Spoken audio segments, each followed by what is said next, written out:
Here are 5 things I wish I knew before starting Elden Ring. First, embrace the difficulty. I've never played a Souls-like game before Elden Ring, so this was my first experience with this type of gameplay.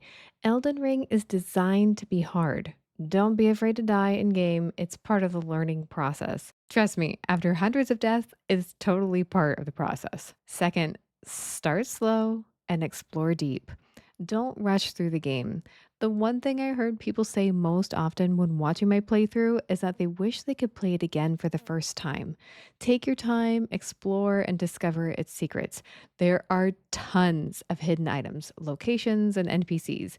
Don't be afraid to go off the beaten path. I might even suggest having a notebook to write down important sounding people and places.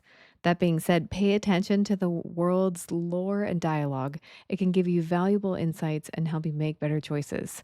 One downside to streaming is that while I try to pay attention to my chat and viewers, sadly, I missed a lot. Third, don't be afraid to summon help.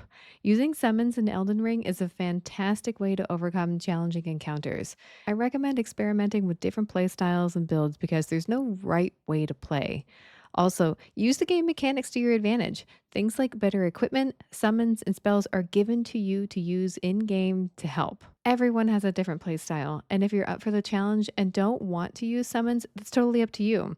I, on the other hand, am a scaredy cat, relied heavily on my summons, and it made the game enjoyable and not too frustratingly challenging. I experimented using a few different summons, so try them and see what suits you. You can also summon other players or spirit ashes to help you in battle, providing a much needed edge. Next is level up smartly. Focus on stats that are relevant to your build and playstyle. I had a lot of help developing my character to cater to how I like to play and the equipment I used. So pay attention to how your stats affect your weapons and your spells. If that doesn't work for you, don't be afraid to respec your stats later if you need to change things up. Lastly, embrace the journey. Elden Ring is a journey of discovery and self improvement. I died so many times in this game, but with each encounter and attempt, I feel like I got a little bit better. Enjoy the ride and don't be discouraged by the challenges. There are a few bosses and areas that I had to return to because it was too difficult.